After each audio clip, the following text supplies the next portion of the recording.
Uh, see, I think Roger came in.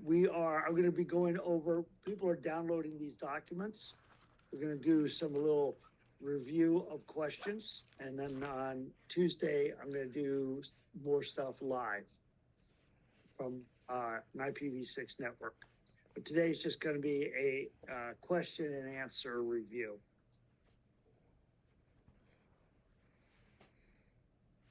So people are downloading Final Exam, which is this document here without the answers. And then the answers is, oh yes, with the answers. That way you can see if I got all my answers right. You never know. I never know. Professor Graziani, it's Rudy. I noticed Hi, Rudy. that I was never registered, so I don't. I'm registered. Uh-oh. Yeah. That's all right. All right. Let's talk offline on that. Okay.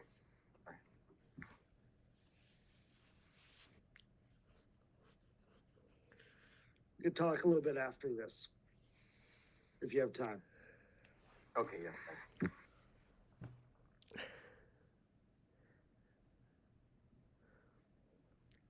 Are we ready yet, or are we still downloading? Good? No? Good? Bad? Ugly? I'm good. But I don't know about everything. I'm almost there. You can just go ahead. I'll just. Oh, well, we got a second here. We got time. Sun's coming out. I get to work about 6:15 when it's dark, and I leave when it's dark. At least there's windows, and I get outside. I'm just making time here. Give you another minute or so to download. When I worked at Lockheed as a programmer, I used to work in this building, big building of programmers with no windows. And there were days when you'd go in and it's, during the winter when it's dark, and you'd leave when it's dark, and you never saw light. That's actually really not good for you, which I'm sure you know. No, felt like I was living in Alaska or something. Yeah. Fortunately, it didn't last too long. I mean, it wasn't, it was only probably a few weeks at most. Where did we eat lunch? Where was the cafeteria? That was a long time ago. I don't think that building's not even there anymore. A lot of the places I work aren't there anymore. All right, let's go ahead and get started. All right, so if you want, you can just answer in the chat. If you want, I'm going to move the chat over here. I'm trying to get things. There we go. As we go through these, question 1, what organization has ultimate responsibility for the direction of the internet? So this, that's not a great, what a great way to, what I mean by this is they're really responsible for the technical direction of the internet. They're not necessarily the management and legal entity, but really the architecture of the internet. Anybody want to, you can just put A, B, C, D in the chat. One of those groups work under this group. So yeah, the answer to this would be the IAB, Internet Architecture Board, once known as the Internet Activities Board. The IETF reports to them. They're the ones that do all of the standards. Internet, then there's, let's just start. We'll just end there. I don't need to explain all of these. In the early 1990s, there were 2 protocol suites which were competing to be really the protocol suite of the internet. Which 2 were they?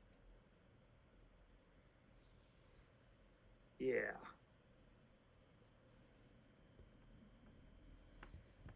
Yeah. Mm-hmm. So they would be, I can just do it like this. Oh, I'll color these so we know what the answers are here. There we go. So yes, TCP IP, which was being developed a lot by the IETF and very US centric because of ARPANET. Then the protocol ARPANET used was something called NCP, Network Control Protocol, and it evolved into TCP IP. And it just became really the de facto standard. People were using it in the US and elsewhere. But the other one, yes, the OSI protocol suite was the other one, which was being developed by ISO. So this is actually the protocol suite here, Open Systems Interconnect. It was developed by ISO, International Organization for Standardization. And as we talked about, this was kind of mandated by even the IAB at the time as the successor. It was like, yep, let's go ahead with go with OSI. And no, that didn't go over so well with a lot of the people in the United States. Okay, so in 1992, which layer 3 protocol was supposed to replace IPv4? So they mandated one of these protocols to replace IPv4. So yeah, it wouldn't be IPv5. That was experimental protocol. IPv6 was not the one that was going to be mandated, proposed by the IAB. Yeah, it was actually OSI's CLNP, Connectionless Network Protocol, if I remember my acronym correctly. This was part of the OSI protocol suite, their layer 3 protocol. And that did not go over well. So the IETF, they're the ones that, really made a fuss. Some of the larger organizations and even the US government was all for OSI. For no reason then they really didn't know. But the people actually doing the work, working on the protocols, making this inter-networking thing happen, were not very pleased that with CLNP. And we're not very pleased that one of the fears that they had was that going with CLNP instead of IP, another generation of IP. Anybody want to take a guess which one it would be? Yeah, exactly. They were fearful that they were going to lose control over the protocol. ISO has very complicated standards processes. They do standardization for everything. And IETF was already doing this with various TCP IP protocols, and the standards process was pretty streamlined. They have what they call working groups for different parts of the protocol suite, like routing, IPv6, nowadays IPv6, but there's different working groups that look at different things. And when somebody proposes a standard, it goes through that process. By the way, IETF has a slogan, working code and rough consensus. What that means is your standard has to work. Okay, so it can't be just something that, if you can't develop the code and actually show that it works, they're not interested. And rough consensus means the working group and the people that are examining this for feasibility, pretty much a consensus. It doesn't have to be perfect, but that this is something that would be beneficial. So working code and rough consensus has always been the kind of the motto, the slogan of the IETF. By the way, I'm using this also. There's some stuff in here that I didn't maybe cover. I thought I left the questions in here, put some questions in here. I thought just, to bring up a few things here. So this more than just a review, maybe Rick adding a few things. Okay. No. So, what name did IANA announce for the, so the IPNG, Internet Protocol Next Generation, yeah, that was gonna be IPv6. Okay. Now, what's funny is, when the IAB announced that this was gonna be the next protocol, they actually were gonna call it IPv7. They kind of messed up there. All right, let's look at this here. I'm actually gonna bring up, show the headers here.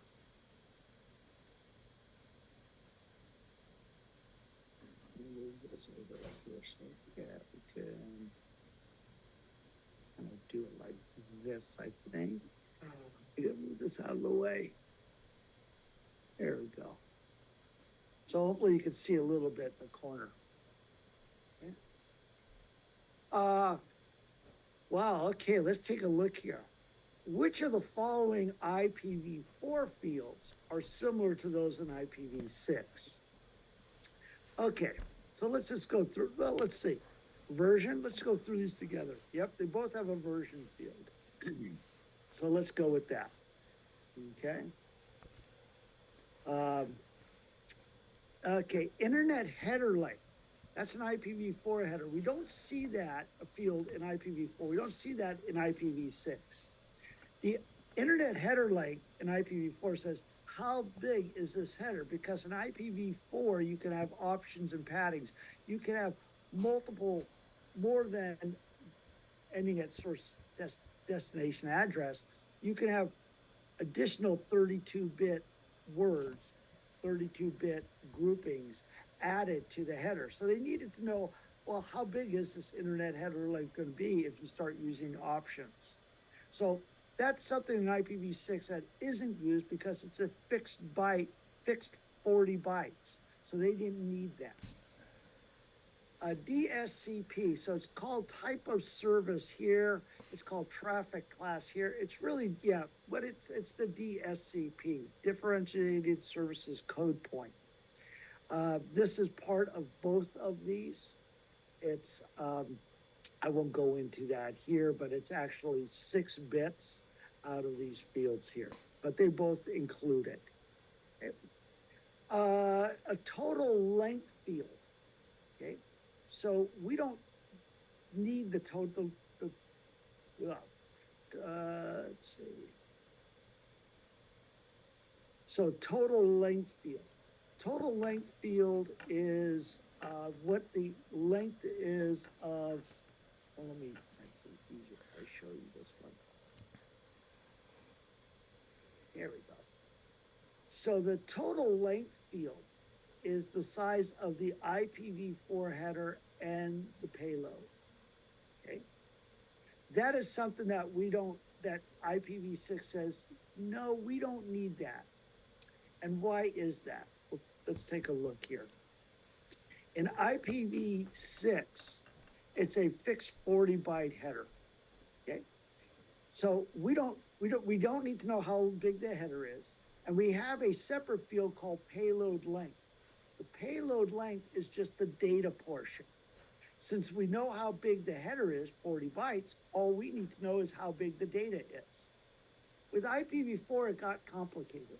Well, a little bit not complicated, but they had that internet header length that said how big is the IPv4 header, and the total length was the IPv4 header and the data. So to actually get how much data was being carried in IPv4, just the data, you had to take the total length, which is IPv4 header and payload, subtract it from the internet header length, and then you got how much data is. And that was because the header was variable. Okay, so we don't need, its total length is, no, that wouldn't be something that, whoops, let me, here we go. Yeah, that's better. Okay. Identification, flags, and fragment offset. No. These are not similar. Why? These are used just for fragmentation. We'll talk about that in a moment. Yeah, I've got a question on fragmentation coming up. Time to live field. The time to live field, yeah, we have it's called pop limit field in IPv6. So there's something similar there. Protocol field. This protocol field in IPv4.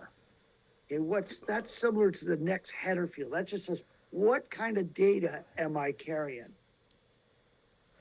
So that's similar. Okay.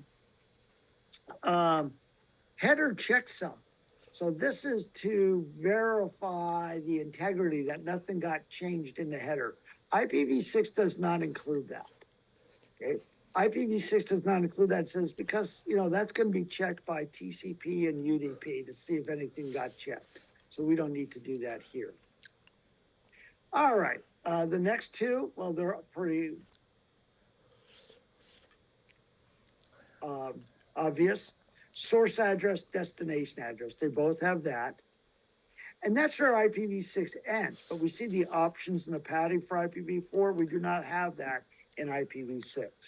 So these are the fields that were similar, that were brought over from IPv4. So we can see it was actually simplified. One of the few things that was actually simplified with IPv6. All right. Okay, which of these two protocols, IPv4 or IPv6, has a fixed header of 40 bytes? A or B? Yeah, exactly, IPv6. Okay, when referring to payload length right here, which IP protocol, and I just gave you the answer, which IP protocol only includes the number of bytes data, the payload itself? How much is in the data? You can ignore this extension header. So it says how much is being carried in the back of the truck. Exactly, IPv6 does that. Which protocol allows routers to fragment packets? That means a router receives a packet that is, let's say, that is 1,500 bytes total header and data, and the outgoing interface link only accepts 1,350 bytes. Which protocol would actually break that data up into and add a separate IPv4 header for each data with the data broken up? That would be, IPv4. I hope you recognize how much you're learning from, how much you already know. Yeah, the header stuff gets a little, maybe not, but you'll see how much you know here. Which protocol provides a checksum to verify the header was not modified in transit? Okay, we got the IPv4 header here, the IPv6. Yeah, so IPv4. And we're going to come back to that in a moment. Because IPv4, I'm sorry, let me back up. Because IPv6 does not have that header checksum, it relies on TCP and UDP to provide that. Let me show something real quick. Get that out of the way.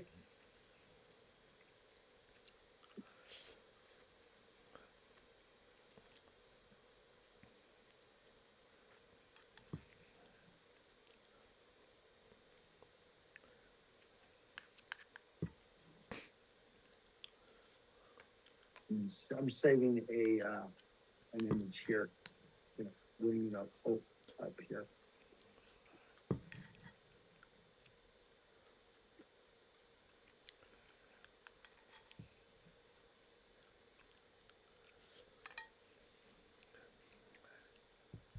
Come on. Where are you? Ah, there you are. Okay, so here's TCP and UDP. Now, IPv4 has a header checksum, so it's gonna check. IPv4 will check, make sure no bits got flipped or messed up. IPv6 will not. IPv6 says, I don't really need to be doing this because both TCP, okay, has a checksum, and so does UDP. So it will check. Now, the thing is with TCP requires this. The protocol says this is mandatory. UDP protocol says, nope, the checksum to check it is optional. However, if UDP was carried over IPv6, then UDP must check it. Because it wasn't checked in at the IPv6 header. It was passed on to UDP, so it says UDP is required to check it. All right, Rick, yeah, could I just ask about that? So Sure. is one like a safety net for the other, or I just maybe am not? yeah, so, Okay, you know, a lot of this, we have different protocols, so a lot of protocols do check. Ethernet has a frame check sequence. Make sure no bits got flipped from your Ethernet NIC card to the Ethernet switch, from the Ethernet switch to the next Ethernet NIC card or switch. It's always checking to make sure, verifying that all the bits made it okay. Then when your Ethernet NIC card gets it, it checks the Ethernet frame. Let me bring up an Ethernet frame here.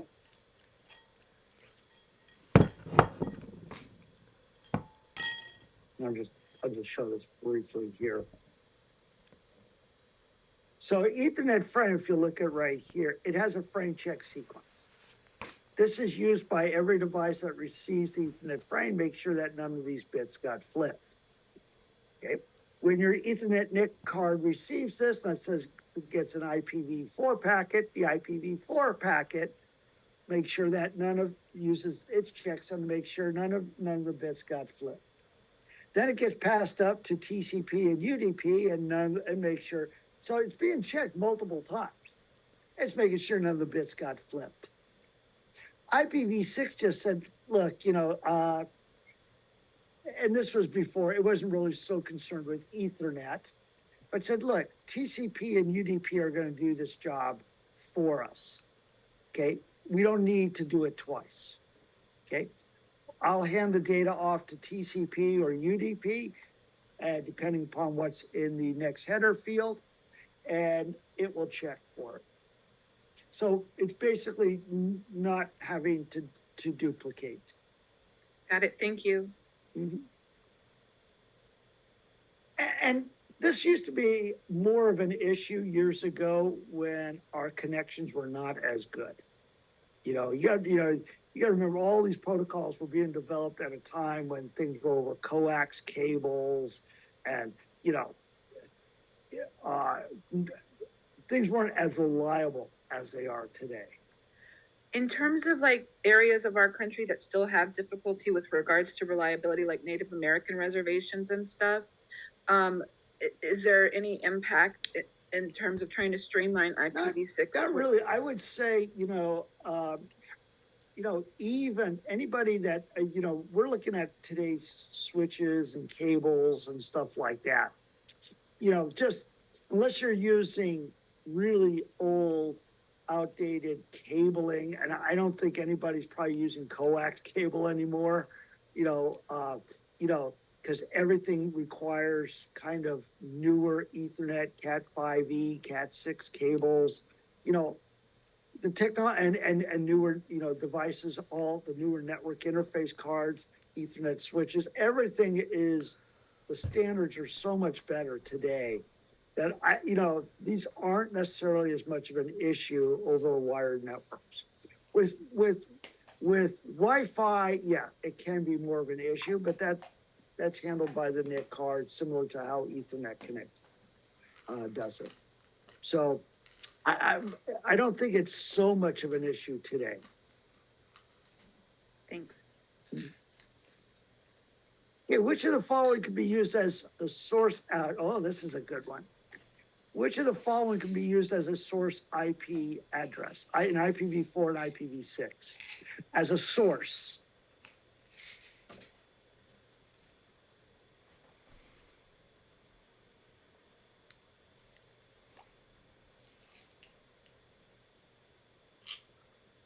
Yeah, for source addresses can only be unicast, only. So for IPv4 and IPv6, also Ethernet. Okay, the packet can only originate from a single IP address. So it has to be, the source address has to be a unicast. Now, how about the destination address in IPv6, specifically IPv6?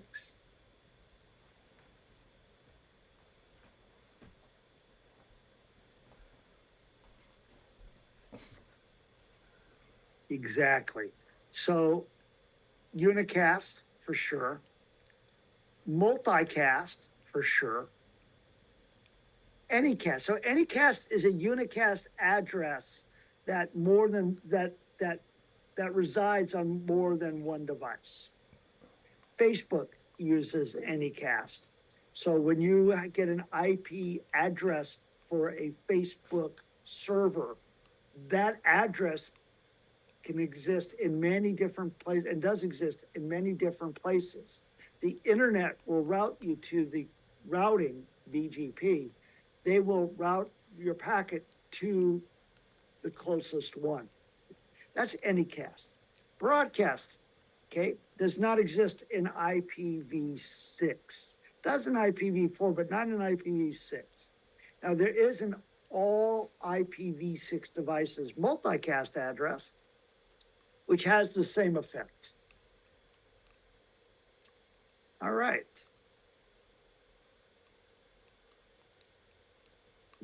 Close that, and just in case we need it, I'll bring up my global unicast addresses. PowerPoint.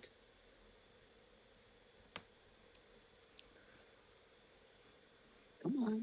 Why is, I think I have to reboot. I'm not gonna do it right now. My computer's been, come on, there we go.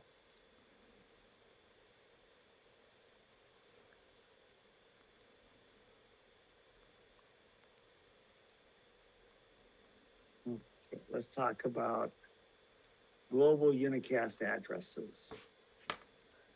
Use that little slide there in case we need it. Okay, global unicast address. Okay, let's choose all that apply. Okay. We'll go through these one by one here together. Can a global unicast address, can it not be routed off the link? Meaning it's only good for that network? No. Global unicast addresses can be, those are the packets that are routed across networks. So they are, let's put this, globally routable. Are they globally unique? Meaning that global unicast address does not exist anywhere else.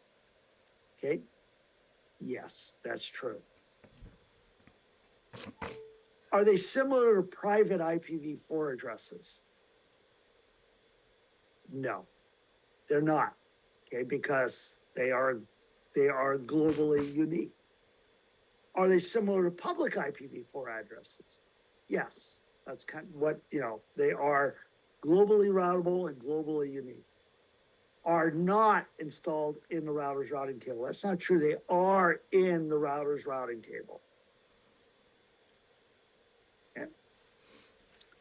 All right, so, and you can cheat on this one because you can see it.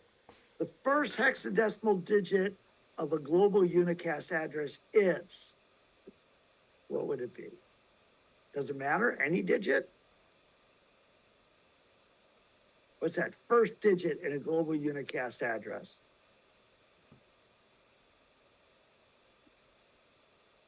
Just look up here. Yeah, it's a 2 or a 3. And the way they came up with that is the first 3 bits are 001, which means the first hex tag can be 0010, a 2, or 0011, a 3. So that's how they came up with a 2 or a 3. It's just based on the first 3 bits of the first hex tag, first hexadecimal digit. All right. Oh, I get, so some of the, I gave you this. Which GUA, global unicast address, is reserved for documentation? There's a new one too. I gotta add that. I gotta look at the RFC because I don't have it memorized. There's another one that's just been added. Let's see.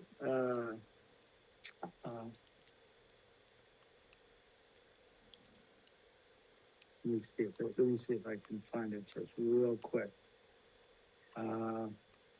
Just added it.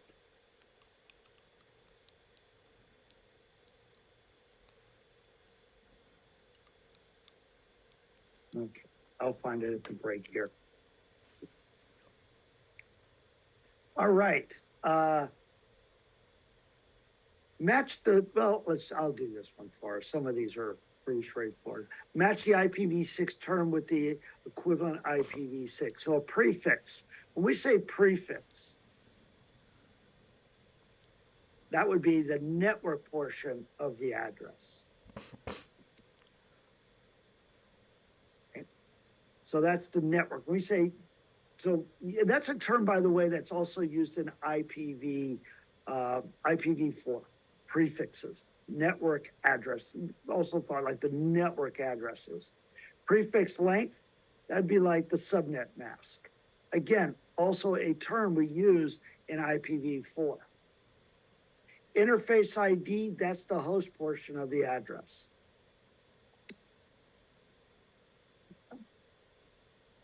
We say interface because, you know, what can have an IP address, doesn't have to be just a host computer. That's the term, by the way, host portion means, you know, the idea was a host computer, just a computer. Okay, which part of the global unicast address, oh, I forgot to remove these, is allocated by the ISP? That's the global routing prefix. So this part here is allocated by the ISP.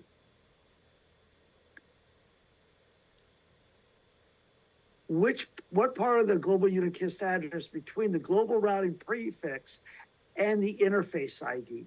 Okay, that's the subnet ID. And that's part of the prefix, part of the network, okay? But it's how we're gonna create subnets, and we'll see that in a moment. Matter of fact, I'm gonna do that for us. Okay. How does the subnet ID differ from the subnetting in IPv4? Well, we don't have to borrow bits from the host portion. Okay, we can, if we wanted to. We can extend our subnet as far as we want here, all the way to 127 bits if we want to. But most of the time we don't need to do that, okay? Let's take a look at, I'm gonna bring up my terminal here, and we're gonna do some of these here.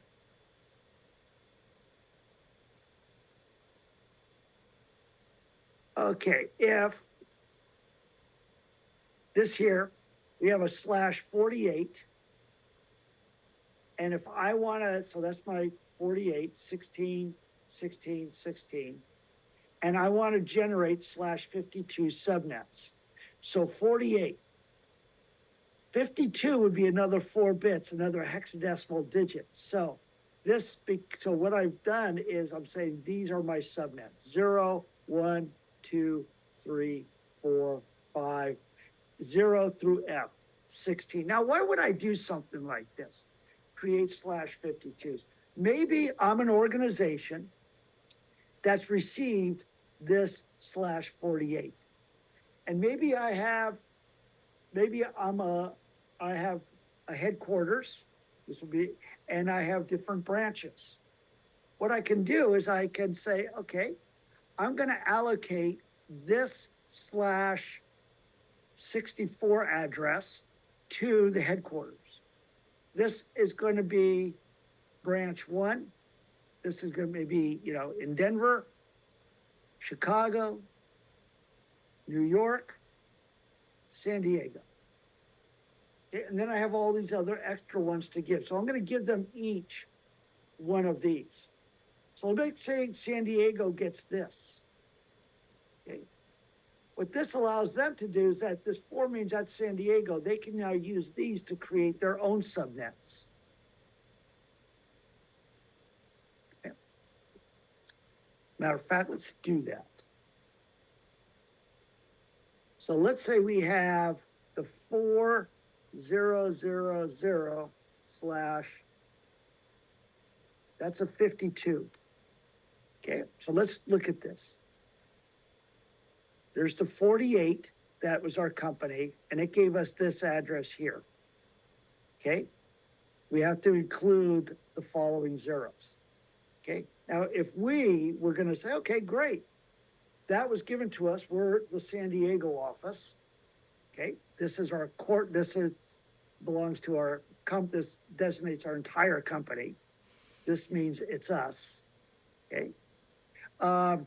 And I can divide it into 60/64 subnets. Let's take a look. So they're all going to begin with 2001 DB8B, that says B's, it's my S, 4, and then 000 through, should be through 4, from 4000 to 4FFF. Let's see if that's the case. Yep. I gotta scroll up here a ways. So these could be all my subnets I have in San Diego. Wow, look at all these. Okay. It's that easy to subnet, by the way. Okay. So here's my first subnet. And here's all my subnets. All I'm doing is incrementing in hexadecimal. A lot of subnets I can have still. Now, in reality, because IPv6 is so prevalent, where we can, so this is some of the things that have been, being talked about in the circles that I run in, is that might be of how things were done maybe 10 years ago. Now what they're saying is, why not just give every one of your branch offices their own /48? So give San Diego a different /48, so to have part of this will be different. This will be a different address. So give San Diego, Denver, Chicago, just give them their own /48. Because there's plenty of IPv6 addresses. All right. I did some of these other ones. Let's just let me clear this here. Okay.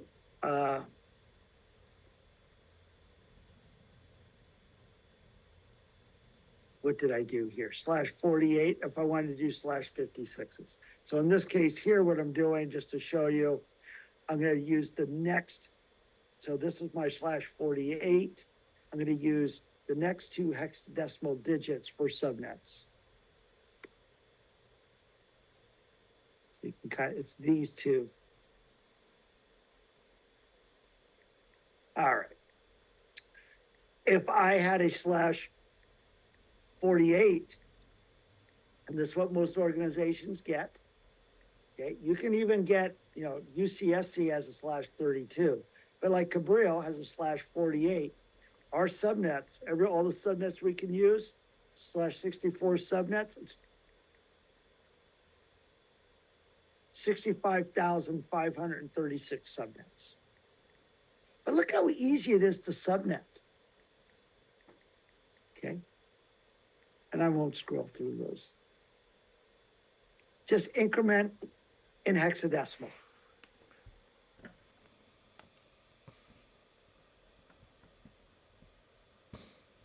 All right, let's move on from those. Why are /64 interfaces recommended by most local area networks? That way we can use Slack. Okay, and it just makes it easy. Okay, it makes sure we have plenty of hosts, 18 quintillion. And we can use either EUI 64 or randomly generated 64-bit interface ID to create the 64 bits. So it just makes it really simple. We're not trying to conserve addresses in IPv6. Here I have described the steps for the EUI 64 process. Let's look at that real quick here.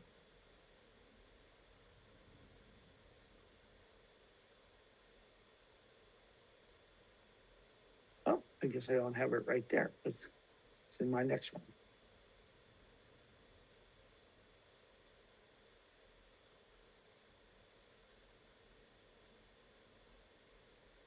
One second here.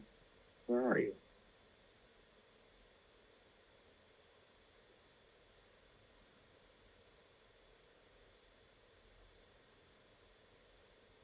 Okay, let's just look at this here. Here's EUI 64.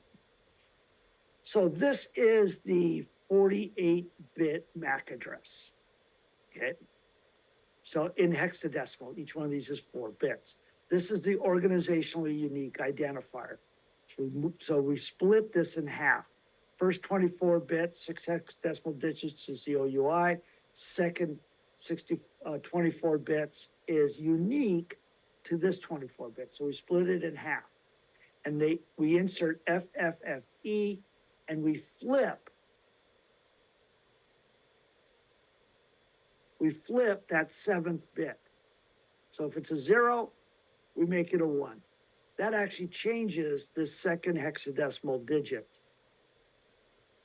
So it went from 0 to 2. Okay. So that's how we use EUI 6. That's the EUI 64 process. And when we talk about solicited node multicast addresses and how it uses that last 24 bits, one of the reasons is, well, if we're using EUI 64, that's really going to be the unique part of our address if we were using EUI 64 addresses to determine the IPv6 address. That's one of the reasons why they came up with the 24 bits. We'll get there in a moment. Okay, list the ways that a device can be configured with a global unicast address. We can do it statically. And ignore this. Cisco routers also use static with EUIs. So you can just create it yourself. Now a Cisco router, you can have it create a static address using the EUI 64. Sounds kind of weird, but I won't go into that. Let me just get rid of that. Slack using EUI 64 or a random 64-bit interface ID. And really, this is what's preferred on our clients. This is what Cisco IOS uses. Or stateful DHCP v6. How we do, let's see, link local. How about if we do link local addresses and then we'll take a quick break. How we doing? Is this helping? Rick, this is so helpful. Thank you. Oh, you're welcome. Yeah. Good. Hopefully you see how much you really know. That it's, seeing it again, it's like, oh yeah, you're not having to relearn it. Just get re-familiar with it. That's a lot of what technology is all about. Okay. I mean, there's stuff that I used to do years ago that I haven't touched. When I do when I'm writing doing Python programs, doing socket programs and stuff, when I'm doing it, yeah, okay, I understand it. A month later, I'm like, okay, what did I do? That's why I really try to document my code. Okay, because if it's not a task that you do, and I'm speaking for Rick, but probably true for many of us. Okay, I see John laughing, so hopefully that means you agree with me. If you're not doing something, if it's not part of your daily routine, yeah, good, thanks, John. That, it's like, oh, okay, how did I do that again? So I think that's one of the hard parts about being a student is that you think, because you're taking all these different classes, learning all these different topics, that all of us have all of this memorized. No, no. Okay. John and I worked together at SCO, big Unix company of the day. John's Unix is much better than mine. It was, John's Unix, I gotta say, was always much better than mine. But, you know, if I would be, you know, I have to look things up most of the, except for the most basic commands to remember how to do something. And that's fine. Okay, I'm not learning it for the first time. I'm seeing it again going, oh yeah, okay. That's the syntax. This is what I need to do. Okay, link local addresses. Link local addresses are addresses that cannot be, oh, well, let's go through these. Tell me, are these addresses that cannot be routed off the link? Yes. Are they globally unique? No. Are they globally routable? No. Are they similar to private IPv4 addresses? No. No, they're not. They're, are they similar to public IPv4 addresses? No. Because private IPv4 addresses can be routed in your own organization, right? Just not out to the internet. These can't be routed off the link. Are not installed in the router's routing table. That's true. That means the router does not know about link local addresses. So there isn't any mention of link local addresses in an IPv6 routing table. That's a little extra. We didn't really go through that so much. Okay, as far as the address itself, okay, what is the address? Well, the range is, because this is how they came up with that range. F is the first, so the first 10 bits, F, and then 4 ones and 3 ones. The first 4, so 1111, 111010. This has to be the first 10 bits. Okay, so that's how they came up with F, E, and then, so that's the first 2 hextets, F and then E, and then 10. So 1000 would be a 0, 1011, or any would be BF or anything in between. Okay, let me just say this. This is what you're gonna see. I'm gonna underline this. Matter of fact, this is all you should use. How can I underline this? There we go. Okay, and I'll boldface it. That's all you should use, because there are going to be some operating systems that may only recognize FE80. Now, you know, just probably not well written, or an application or something. So play it safe, just FE80, and that's all I've ever seen as a linked local address. A linked local address can be a source. Can it be a source IPv6 address? Can a device send something from its linked local address? What do we think? Yes. We'll talk about that in a moment. Can a linked local address be the destination? Can I send something from my linked local address to your linked local address? Certainly. As long as we're on the same link, the same network, doesn't go past the router. Link local addresses. This is something that's actually optional in IPv6. What do you think? True or false?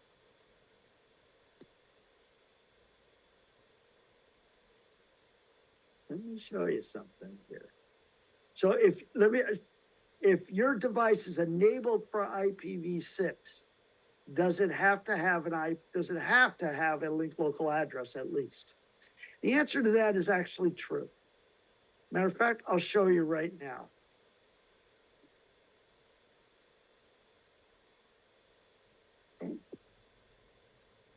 I'm on UCSC's network. It is not, the network itself, meaning the router is not enabled for IPv6. I don't have a global unicast address. If I do IF config, and I have to do the whole thing, here we go. It's my EN12, let's do that.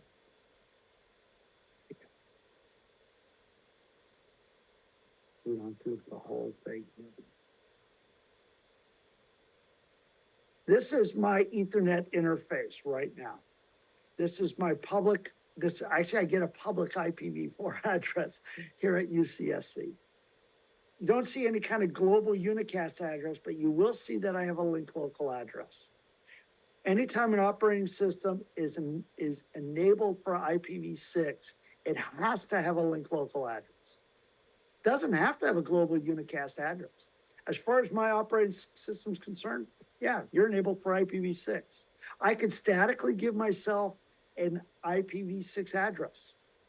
And if you were on my network, okay, let's say the router's not participating, so we can't route off our link. You could have a static IPv6 address and we could communicate. Well, we could communicate via link local addresses. Or if we gave ourselves global unicast addresses, we could do that. Okay, somebody would have to have the router participate if we wanted to go to other networks.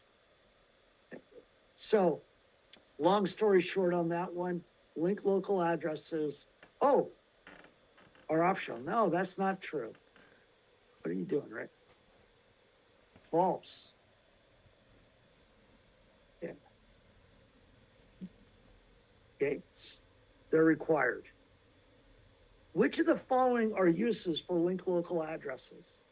Is this the default gateway when obtained from a router advertisement message? Yes. Is this the source address? Let's skip this one for a second. Is this the source address in a router advertisement message? Yes. Yeah, the router advertisement is coming from an interface, local interface of the router with us, and it's using its link local address. That's how we get the default gateway address. Is it used as the source address in a router solicitation message? It can be, yes. So my device here, let me come back to my terminal here.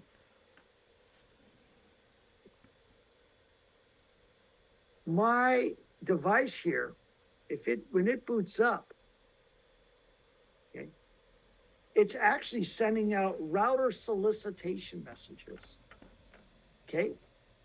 And it can send it from its link local address.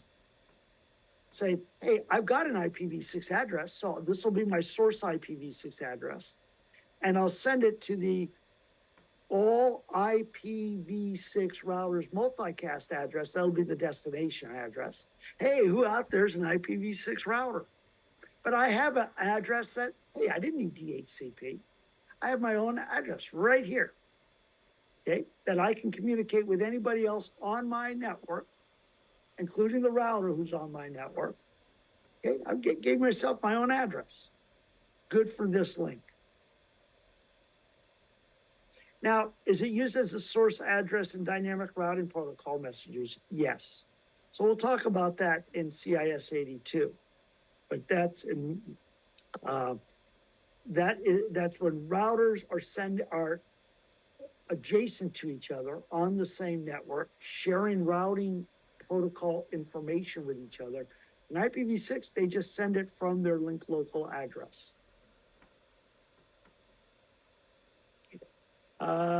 Let's do this. Let's take a break, and we'll come back and get through some more of this. And we'll continue on Thursday as well. Or what's today? Thursday, Tuesday. All right? Okay, let's take 8 minutes.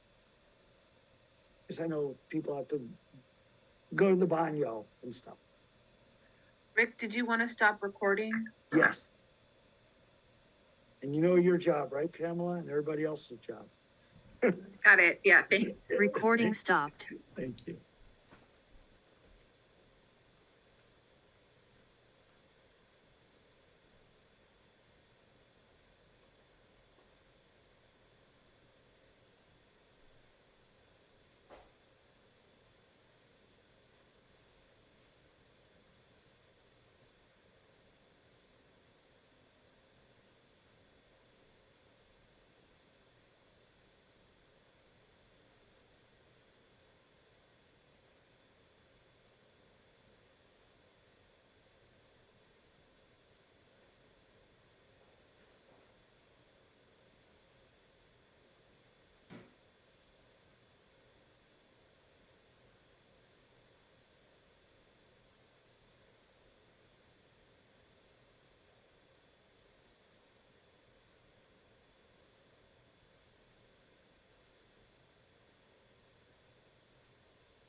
right, I'm gonna start the recording. Recording in progress. All right, there we go. So, thank you. So, we're talking about link local addresses, and I mentioned, something I did. I mentioned that device doesn't have to have an IPv6 global unicast address, but if it's IPv6 enabled, it will have a link local address. So this is my wireless interface that I'm using right now. And I chose my wireless interface for a reason. I'm going to tell you why here. But this is actually the IPv, this is actually a valid address. This is a public IPv4 address that UCSC has. The 169 might throw you off because usually when you see 169, you think a PIPA address. That means 169.254 is an address that means that the device was not able to communicate with DHCP server. It gave itself its own address, but this is a valid address. Okay. Now my interface also has a link local address. Okay.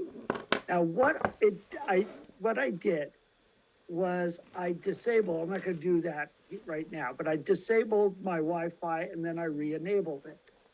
Why did I do that? Okay, well, because when it re-enabled, when it came up, I didn't do this to my wired interface because I didn't want to I would have disconnected from Zoom. Okay, that's why I chose the wireless. What I'll show you is this. When I reconnected, okay, when Wi-Fi came up, my device sent out a router solicitation message. And it sent it from, let's look at this. It sent it from its link local address. It says I got a link local address, and I'm going to send this out to the all routers multicast. This is the all routers multicast.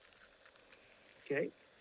So all IPv6 routers multicast. It says, hey, is there any IPv6 routers out there you need to look at this? And what's inside, let's see, next header field says, what I'm carrying is ICMPv6 58. Let's look at that. Yes. And what is this? It's a type 133 code 0 router solicitation message. So if there was an IPv6 router on this network, it would then send back a router advertisement message, and then I could give myself a global unicast address using that, but there isn't. Okay. Now, by the way, let's look at one other thing while we're here. Take a look at the destination address. Notice that it is 3333. That means this is a IPv6 multicast frame. That means any NIC card that, well, let's look at the whole thing here. So this means that, so these all 002 actually maps to this multicast address. The last 32 bits of this is the last 32 bits of this, is this. All zeros and a two, all zeros and a two. Any router that was IPv6 router, enabled for IPv6, would be actually accepting Ethernet frames its NIC card would accept Ethernet frames with a destination MAC address, 3333, and then all zeros here and a 2 in hex at the end. The NIC card would accept that. It would then, the IPv6 process would accept this. I'm an IPv6 router. I'll accept this. Oh, it's a router solicitation message. Let me respond with a router advertisement message. Does that make sense? Yep. Showed you a lot of stuff there. Okay. But this is the beauty of link local addresses. Okay. So, So yes, it must have a linked local address. Why do some operating systems require the use of an exit interface when pinging an address? So even here, let's go back to my terminal here. Where'd my terminal go?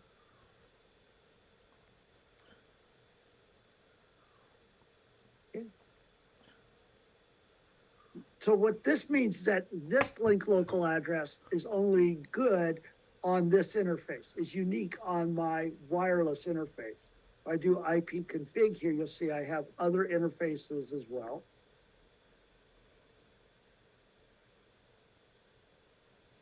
So here's my wireless. This EN0 is my wireless interface. This link local address would be used for anything going out the wireless interface. I also have a wired interface. This is a different link local address, or it could be the same, but this is what it would be used for going out my wired interface. So if I do EN0 and EN12, you'll see different link local addresses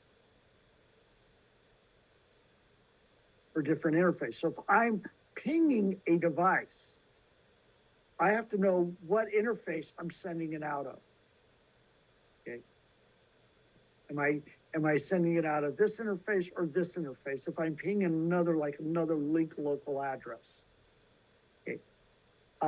There's probably none on this here, but if I did ping 6 FE80 :2, this is would be for any routers out there.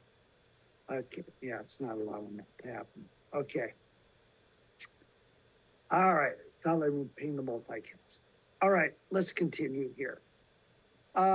Windows, Linux, and Mac OS clients are IPv6 enabled by default. What tells you this? All you have to do is do IP config, IF config. If you see a link local address, it's enabled. Same thing on a Cisco router. We'll see that on Tuesday. How does the device automatically give itself a link local address, FE80, and then the last 64 bits? Let's look at this. Can be either randomly or using EUI64. I could do it statically as well, but automatically these are, tell me, is it using random or is it using the MAC address? Here's my wireless interface. Can you tell if it's random or using EUI64?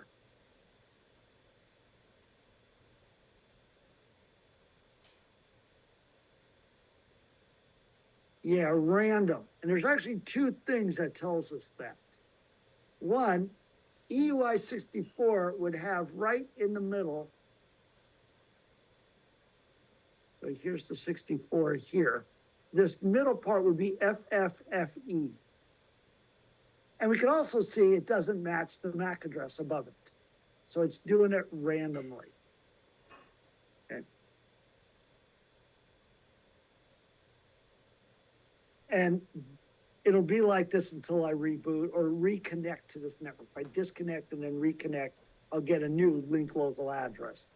Okay, so as far as the interface ID. Can the same link local address be configured on more than one interface? Yes, it only has to be unique on that link.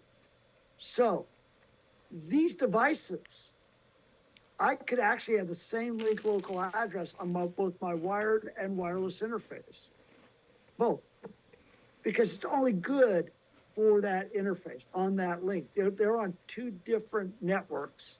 So as long as these are two different networks, which they are, you can see that in IPv4.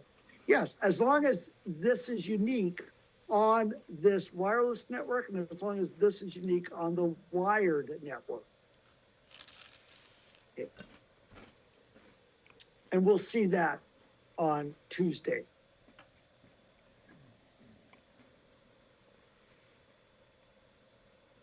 Which devices should have statically configured link local addresses to help us recognize those?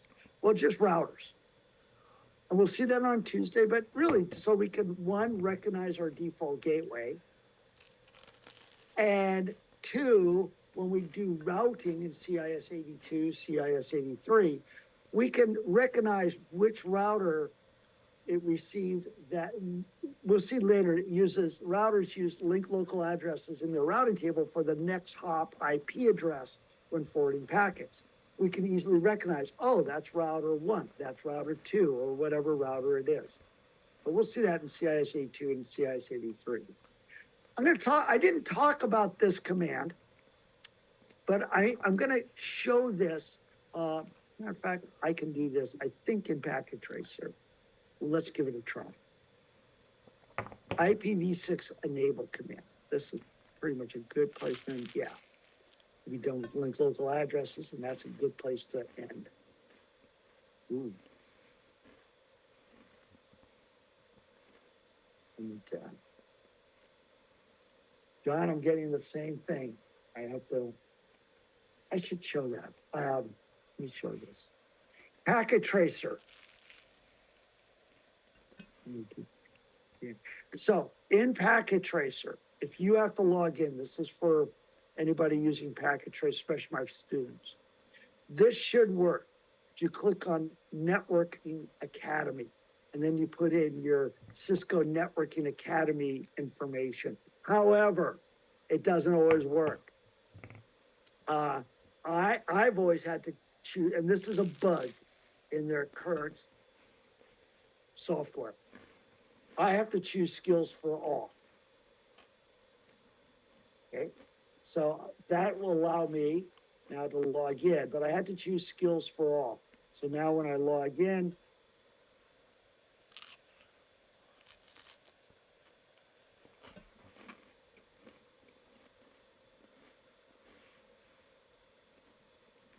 Rick, that was what was my problem getting in before. So do you think this is just the new approach to getting in moving forward, or?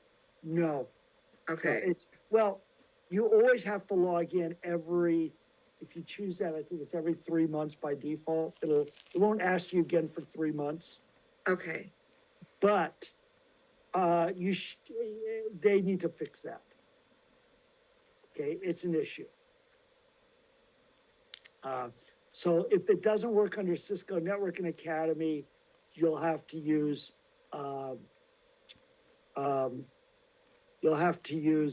the skills for all.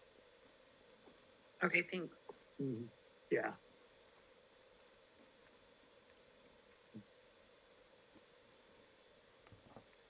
Okay, so what I'm gonna do here is just bring up this router. I need probably, what interface should I use? Gig 00, okay. So I'm gonna go to CLI here. Okay, so I'm configuring the interface for IPv6. Enable, config T, I'm gonna do no IP domain lookup, so in case I make a mistake like that. All right. I can go interface gigabit 00. Well, let's do this first. I can use the do command for show. If I do show IPv6 interface brief, this command won't work.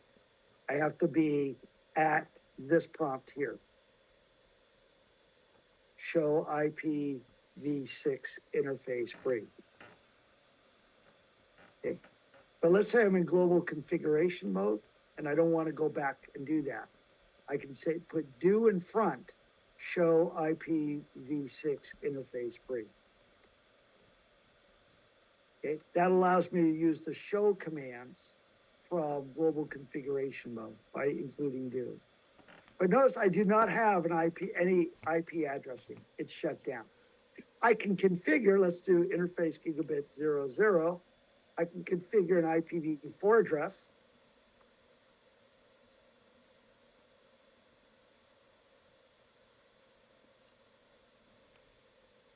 Okay, I'll do no shutdown. Okay.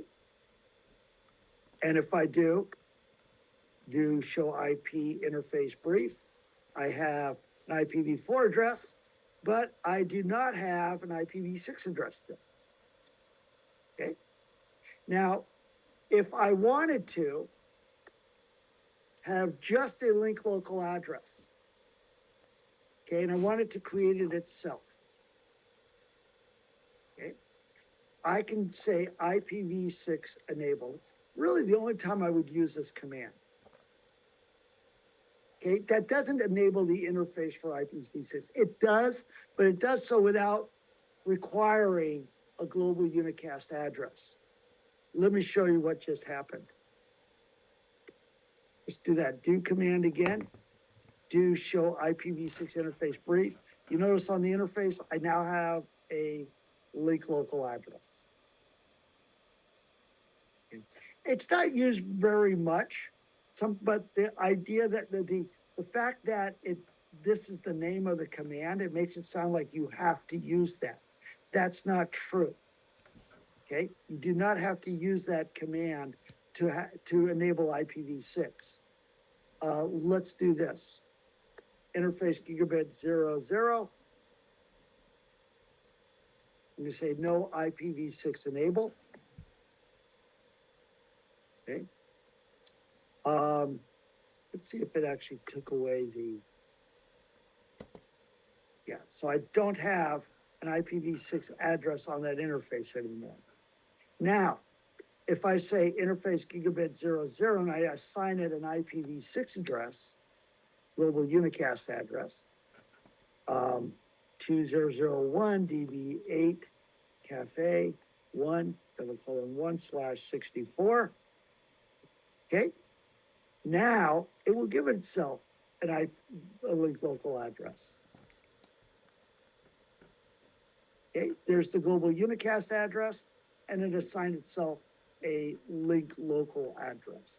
So what I'm getting at is this command here, this IPv6 enable, is not required. It's only required if you want the device to automatically create itself a link local address without you having to create a global unicast address. When you create the global unicast address, you don't have to worry about this. It will create a link local address. Notice it used EUI64. That's what Cisco IOS defaults to. I also want, while we're here, even though it's the last few minutes here, let's do this. Let me add another switch here. Add another interface.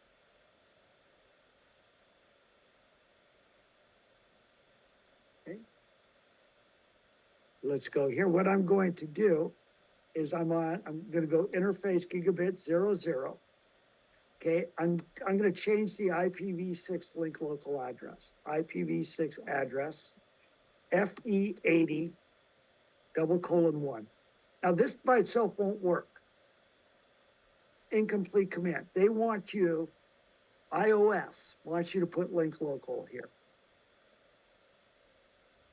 And that's because it wants to make sure you know that's a link local address. That's all. Okay. Now I'm going to go to the other interface, interface gigabit 01. Okay. I'm going to assign an IPv6 global unicast address. We'll do this. 2001 DB8 cafe. Make it a subnet 2/64. All right. And IPv6 address. FE, assign it the link local. Same link local address.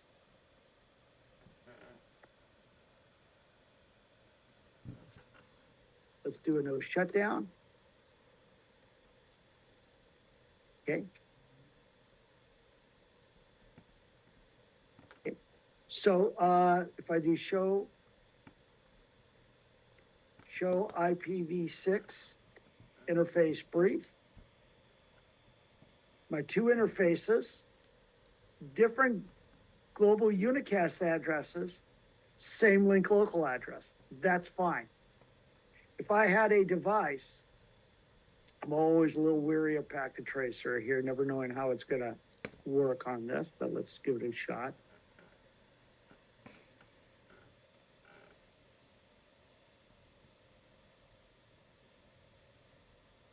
I'm going to, let's see.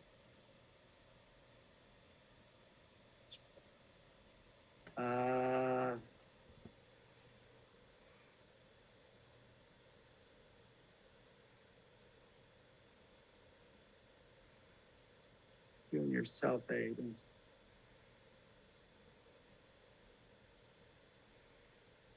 Okay, here's its link local address. Okay, this is the link local address of this PC. I'm just gonna copy it. Now I'm at this router here, and what if I try pinging it? Ping that IPv6 address. It's gonna ask me what interface, because this is a link local address. It says, well, which interface do you want me to go send this out of? I don't know. So can I just say gig 00, right?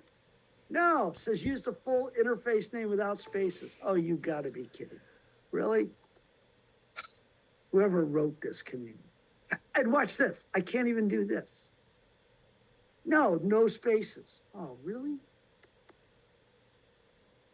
Who wrote this command? And this is a complaint, by the way. Many people, because there's several commands like this. There we go. Out that interface was fine. If I sent it out the other interface, well, let's do it.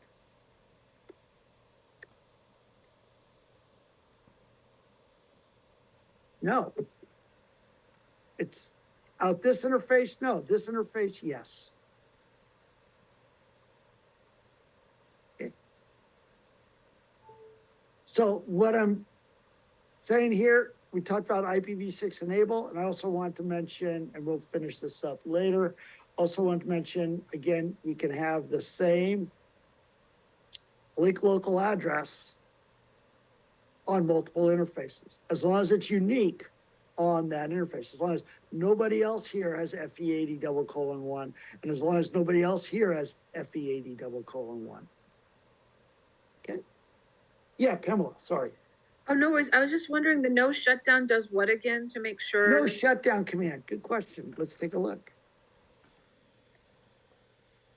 Interface gigabit 00. If I do a shutdown, so by default, the interface is shut down. And if I do show IP interface brief, this is the default on interfaces, administratively down. That just means that the port is turned off on the router. So what you have to do on every interface of a Cisco iOS router, you have to go into that port and you have to say no. Let me show you real quick. Maybe show running config. This is the default on an interface. Okay. Blank running config, you're going to see shutdown. If you don't see that, that means we issued the no shutdown, got rid of that. Thank you. So I have to do config T, global configuration mode, interface gigabit 00, no shutdown. And that brings the interface up.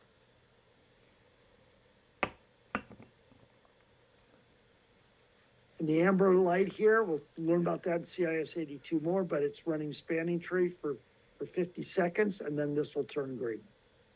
The switch is running spanning tree. Okay. I hope this helped.